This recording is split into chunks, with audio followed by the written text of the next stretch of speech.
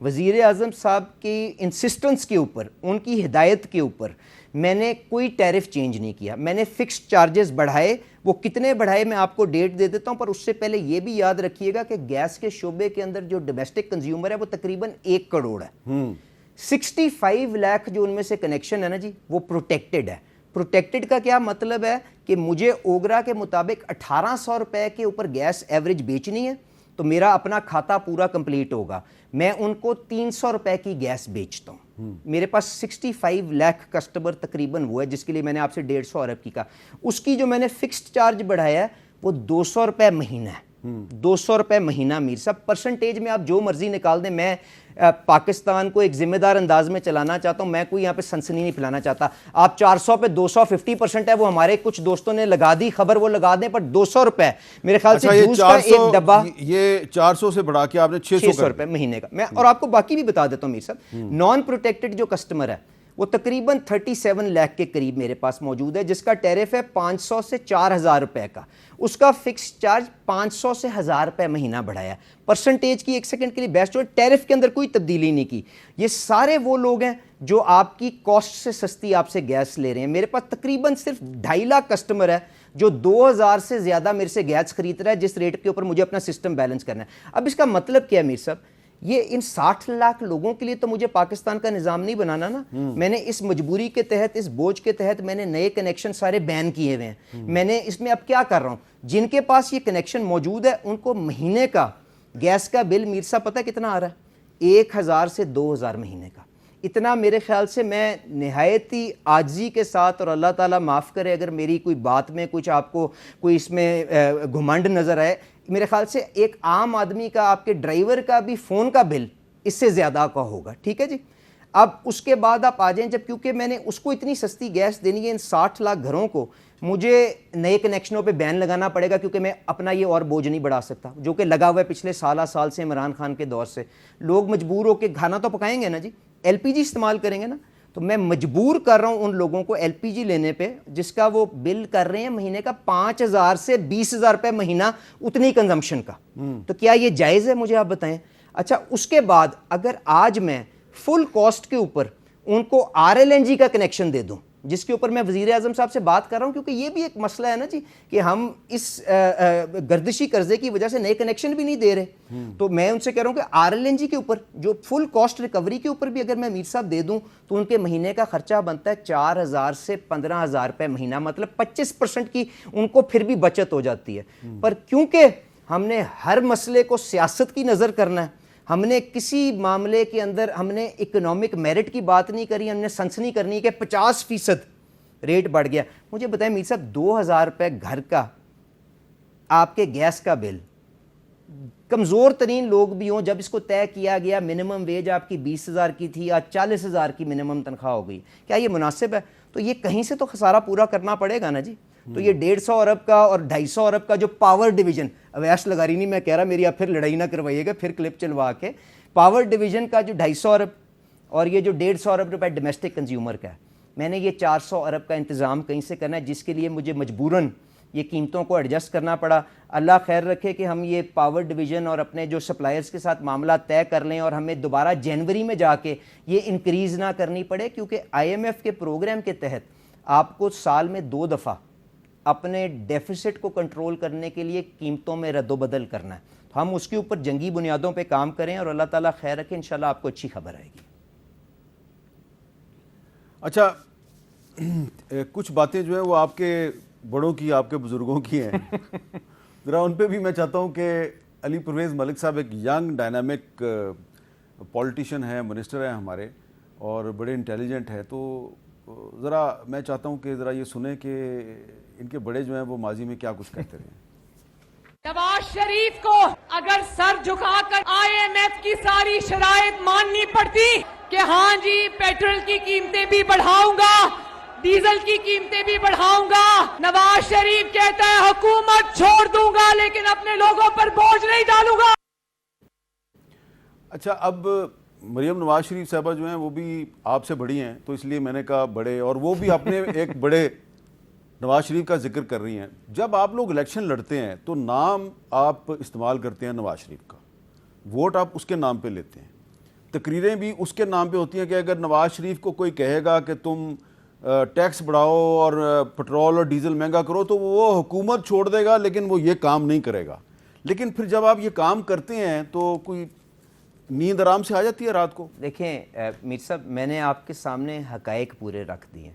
یقین مانیں مجھے نیند اس وقت نہ آتی کہ اگر میں پاکستان کو اس ڈگر پہ ڈالتا کہ جس کے اوپر مجھے پتا ہوتا کہ چند مہینے کے بعد وہ دیوالیہ ہو جائے گا، جس لیے میں نے آپ کو عمران خان کی آپ کو مثال دی ہے. میں نے سارے حقائق آپ کے سامنے رکھ دی ہیں، آپ کیلکولیٹر پہ لے کے آپ یہ سارے نمبر ویریفائی کر سکتے ہیں.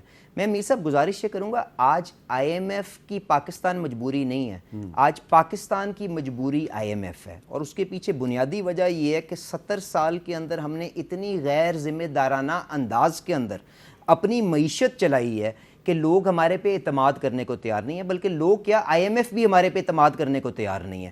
تو آج اگر جو اگلے 5 سال کے اوپر آپ کو گراس ایکسٹرنل فائنینسنگ ریکوائرمنٹ 100 ارب ڈالر کی چاہیے، میں روپے کا خسارہ تو نوٹ چھاپ کے کر سکتا ہوں، مہنگائی کر کے غریب آدمی کی کمر توڑ سکتا ہوں، میں ڈالر کہاں سے لے کے آؤں گا مجھے آپ یہ بتائیں. اور اگر ڈالر مجھے ارینج کرنے ہیں اور دنیا مجھے نہیں دیتی، ہم نے اپنے دوستوں کے پاس جا کے بھی، ہم نے ہر جگہ سے مانگ کے دیکھ دیے، اکٹھے نہیں ہوئے تھے نا، بالکل اتنے قریب آ گئے تھے آپ دیوالیہ پن کے جب شہباز شریف صاحب نے وہ آپ کا ایس بی اے جا کے پچھلی حکومت کے اندر ریکور کرایا.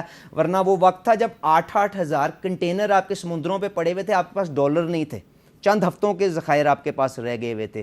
تو اس کی جو قیمت ہوگی نا، اس کی جو قیمت ہوگی، فیکٹریوں کی چمنیوں میں سے دھواں نکلنا بند ہو جائے گا، آپ کی دکانوں کے اوپر مال ملنا بند ہو جائے گا، آپ کا تیل جو آپ باہر سے آتے ہیں وہ ملنا بند ہو جائے گا.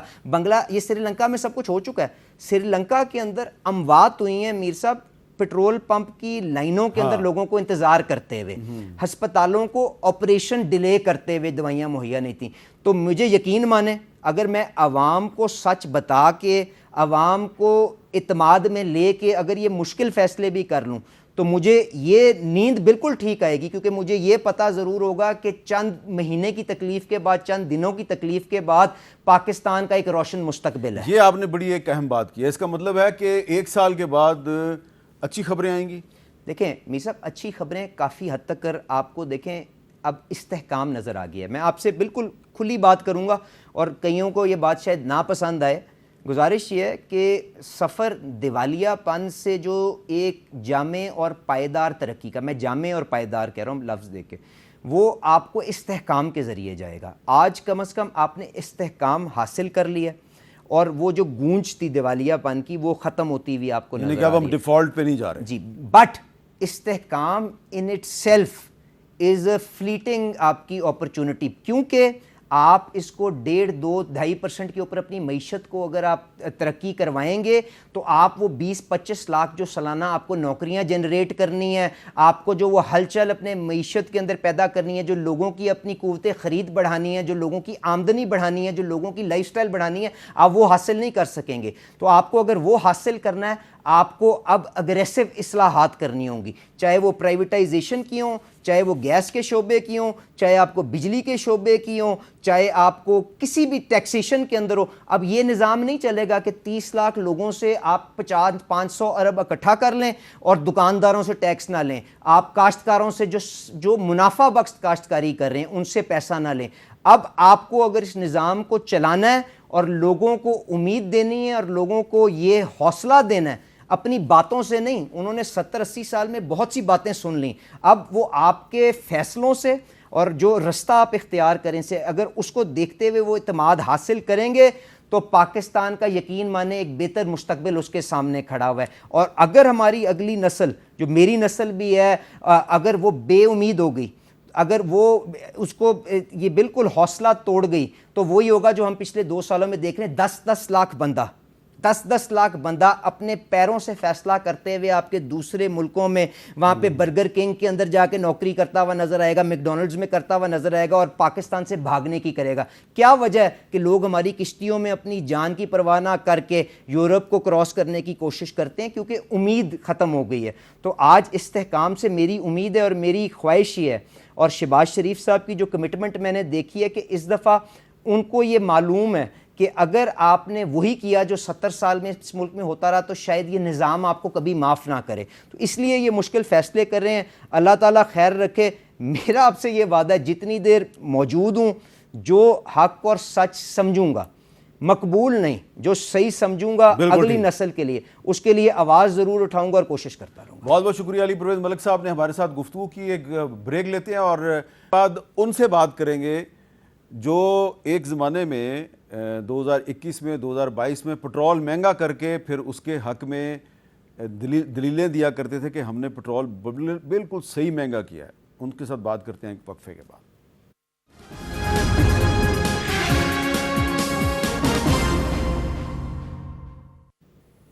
کیپٹل ٹاک میں خوش آمدید. اور اب ہم بات کریں گے صوبہ خیبر پختونخوا کی حکومت کے مشیر خزانہ جناب مزمل اسلم صاحب سے, جو تحریک انصاف کے رہنما بھی ہیں. بہت بہت شکریہ مزمل صاحب.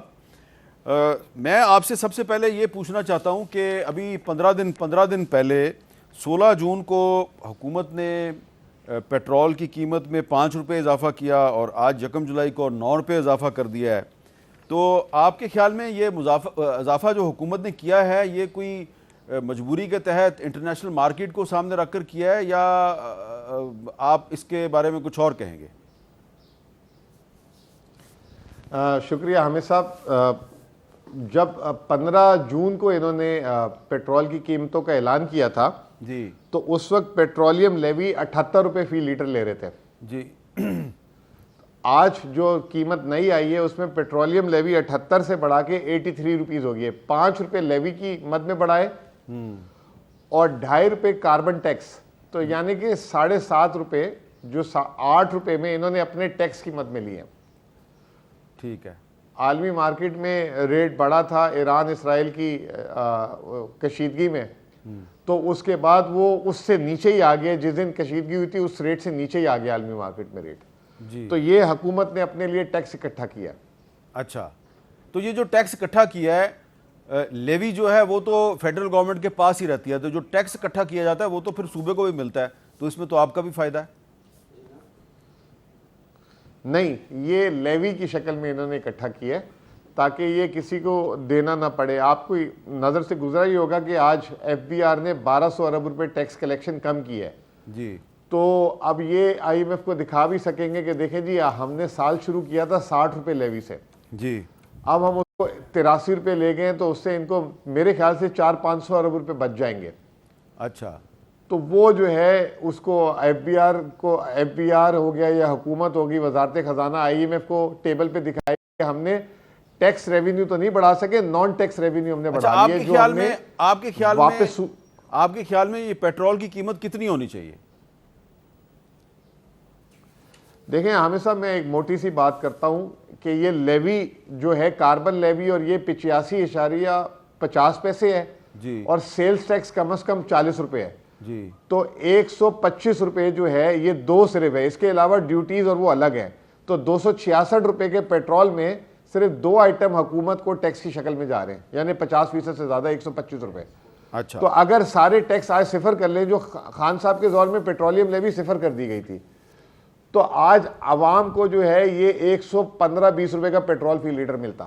اچھا, اب آپ نے خان صاحب کے دور کا ذکر کیا ہے تو مجھے یاد ہے کہ خان صاحب کے دور میں 2021 کی بات کر لیتا ہوں کہ اس وقت جب پیٹرول کی قیمت میں تقریباً 10.5 روپے کا اضافہ ہوا تھا تو آپ نے تو اس کو ڈیفینڈ کیا تھا, اور آپ کو شاید یاد بھی ہو, اور میرے پاس آپ کی ایک ٹویٹ بھی ہے جس میں آپ کہہ رہے تھے کہ یہ بالکل صحیح اضافہ کیا ہے.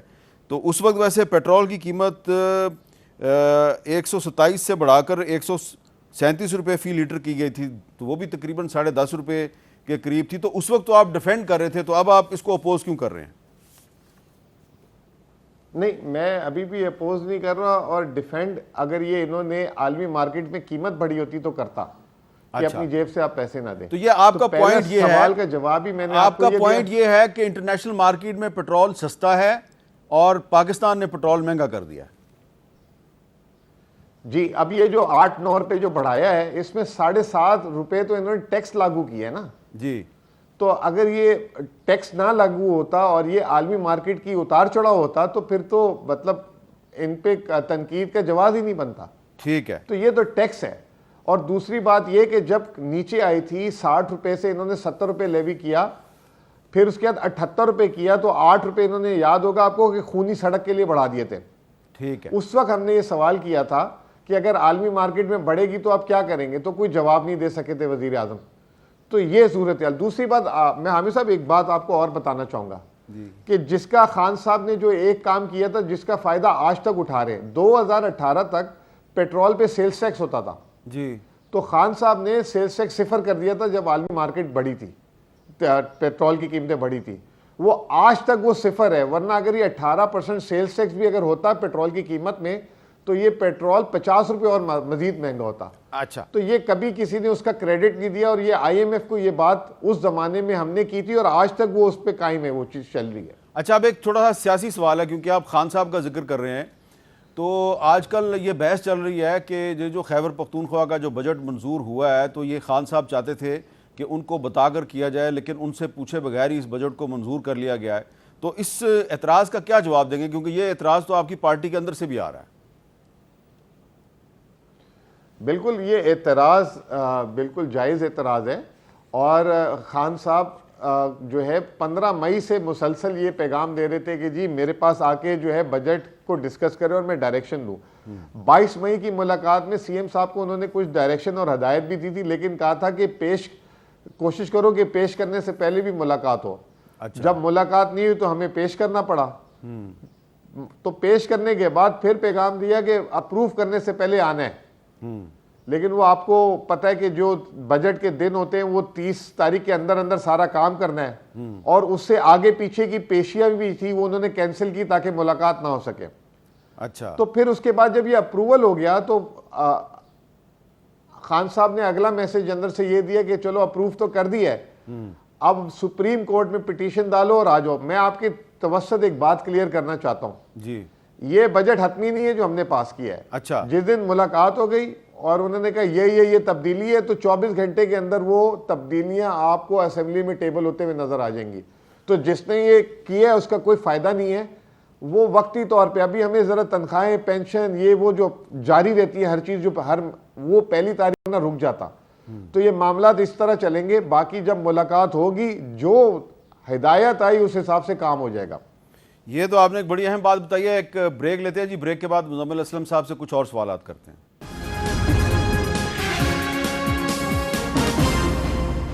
کیپٹل ٹاک میں دوبارہ خوش آمدید. خیبر پختونخوا حکومت کے مشیر خزانہ مزمل اسلم صاحب ہمارے سے بات کریں.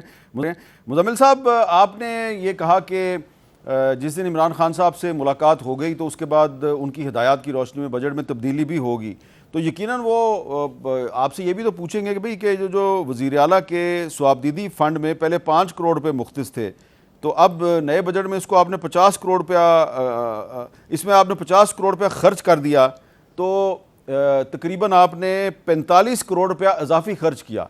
تو وہ پوچھیں گے نہیں آپ سے کہ اتنی شاہانہ خرچی کیوں ہوئی ہے؟ دیکھیں, میں آپ کو اپنے وزیر اعلیٰ کی ایک بات بتا دیتا ہوں کہ یہ واحد وزیر اعلیٰ ہے جس نے کوئی ایک سال میں بیرونی ملک کا سفر نہیں کیا, بلکہ صوبہ خیبر پختونخوا کے علاوہ ایک دفعہ لاہور جلسے کے لیے گئے تھے, اس کے علاوہ کبھی صوبے سے باہر بھی نہیں نکلے, اسلام آباد اور اس کے علاوہ یہاں. ان کی فیملی ان کے گھر پہ رہتی ہے ڈی آئی خان میں, وہ بھی یہاں نہیں رہتی. ٹھیک ہے, ٹھیک ہے. یہ آپ کو پتہ ہے کہ پچھلے ایک سال میں خیبر پختونخوا میں بہت سارے پی ٹی ایم سے لے کر بہت سارے معاملات ہوئے تھے, جرگاز ہوتے رہے, پولیٹیکل ایکٹیویٹیز ہوتی رہی ہیں. یہ سی ایم ہاؤس 18 گھنٹے آپریشنل رہتا ہے. تو میں کوئی ان کے لیے دلیل یا ان کے لیے کوئی وہ نہیں کر رہا. Principal accounting officer C M office اپنے دفتر کا خود ہوتا ہے, وہ اپنے جو ان اخراجات کا خرچے کا خود, وہ واحد principal accounting officer C M office خود ہوتا ہے. لیکن یہ خرچے دوسرے صوبوں کے تناسب سے بہت کم ہیں, اور اگر شاہانہ خرچے کرنے ہوتے تو وہ سفر کرتے, گھومتے پھرتے. یہ واحد صوبہ ہے جس کے وزیر اعلیٰ کے پاس اپنا جہاز بھی نہیں ہے. ایون بلوچستان کے وزیر اعلیٰ کے پاس بھی جہاز ہے, سندھ کے وزیر اعلیٰ کے پاس بھی جہاز ہے, پنجاب کی وزیر اعلیٰ کے پاس بھی جہاز ہے. واحد وزیر اعلیٰ ہے جس کے پاس ایک ہیلی کاپٹر ہے, اور انہوں نے ایک دفعہ سفر کیے ٹوٹل ایک سال میں ہیلی کاپٹر میں, ایک یا 2 دفعہ, اس میں بھی نہیں بیٹھے. یہ ذرا مجھے بتائیں کہ اگر پنجاب, سندھ اور بلوچستان کے چیف منسٹر کے پاس جہاز ہے تو خیبر پختونخوا کے چیف منسٹر کے پاس جہاز کیوں نہیں ہے؟ کیا یہ اس کی نااہلی نہیں ہے؟ میں نے تو پہلی بات بولی کہ ہونا چاہیے تو، لیکن وہ مسئلہ یہ ہے کہ انہوں نے کہا کہ اگر خان صاحب اجازت دیں گے تو کبھی دے دیں گے تو لے لیں گے. تو اب وہ خان صاحب نے روکا ہوا ہے یا خیبر پختونخوا کی حکومت نے کیوں نہیں رکھا، یہ اس کا جواب میں بھی آپ کی طرح ڈھونڈ رہا ہوں. ہونا چاہیے. ہاں اچھا، اور اب یہ بتائیں کہ یہ جو آپ نے بجٹ پیش کیا ہے اس میں گڈ گورننس کے لیے، ریفارمز کے لیے آپ نے، یعنی گڈ گورننس ریفارمز کے لیے آپ نے 7 ارب روپے رکھے ہیں. ذرا یہ تھوڑا سا بتائیں گے یہ کس قسم کی ریفارمز ہیں جن پہ آپ 7 ارب روپیہ خرچ کریں گے؟ یہ جو کی پبلک سیکٹر ڈیولپنگ ایریاز ہے، جیسے پبلک ہیلتھ انجینئرنگ ہے، پانی کا جہاں پہ ایشو ہے، لا اینڈ آرڈر سیکیورٹی کے ایشوز ہیں، یہ گڈ گورننس سے مطلب یہ نہیں کہ یہاں پہ کوئی بے ضابطگیاں ہو رہی ہیں.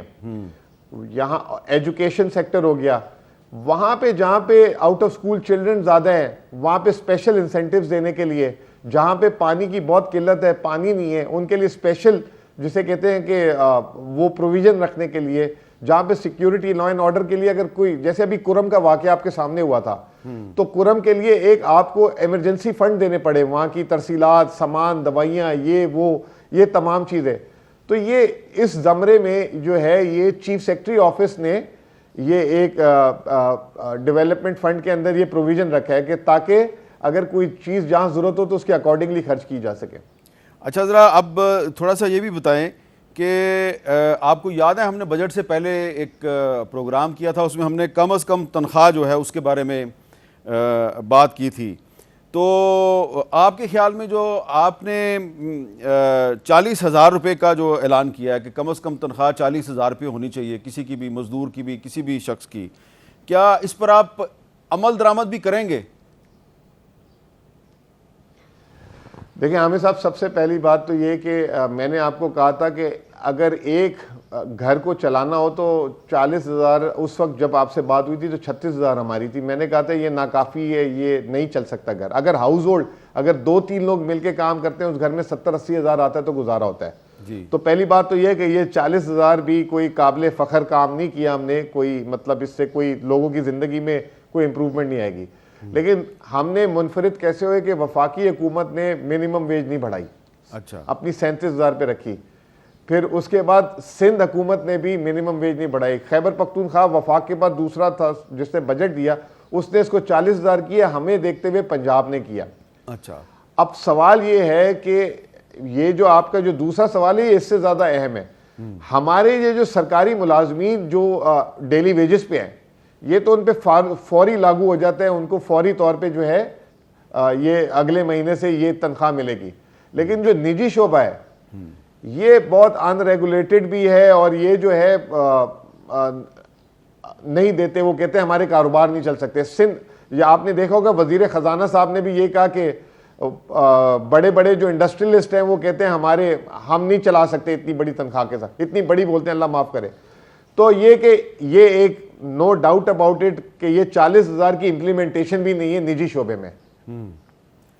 اچھا، بہت بہت شکریہ مزمل اسلم صاحب ہمارے ساتھ تھے. جو آخر میں نے ان کو سوال کیا اور انہوں نے جو جواب دیا یہ بہت ہی اہم ہے کہ جو کم از کم تنخواہ ہے مزدور کی یا کسی بھی سرکاری ملازم کی، وہ 40,000 روپے قرار دی ہے خیبر پختونخوا حکومت نے. تو جو سرکاری ادارے ہیں وہاں پر تو اس پر امپلیمنٹیشن ہو رہی ہے، اور مزمل صاحب نے کہا کہ یہ امپلیمنٹیشن کل سے وہ کروا رہے ہیں، یعنی کہ 2 جولائی سے 3 جولائی سے یہ ہو رہی ہے. لیکن پرائیویٹ سیکٹر میں یہ امپلیمنٹیشن نہیں ہو رہی، کیونکہ پرائیویٹ سیکٹر میں حکومت جو ہے وہ اپنے اعلانات اور اقدامات پر عمل درآمد کروانے میں کافی حد تک ناکام رہتی ہے. یہ بھی ایک چیلنج ہے ریاست پاکستان کے لیے کہ جو پرائیویٹ سیکٹر ہے وہاں پر جو کم از کم تنخواہ ہے وہ 40,000 کیوں نہیں ہو سکتی. کیونکہ میں جانتا ہوں کہ جو یہاں اسلام آباد جو فیڈرل کیپٹل ہے، یہاں پہ جو بہت سے سیکورٹی گارڈز ہیں وہ بھی 15-20 ہزار روپے پہ نوکری کر رہے ہوتے ہیں. تو 15-20 ہزار روپے پہ جو آدمی پیرا دے گا وہ پیرا کیسا دے گا یہ آپ خود سوچیں. اجازت دیجیے، اللہ حافظ.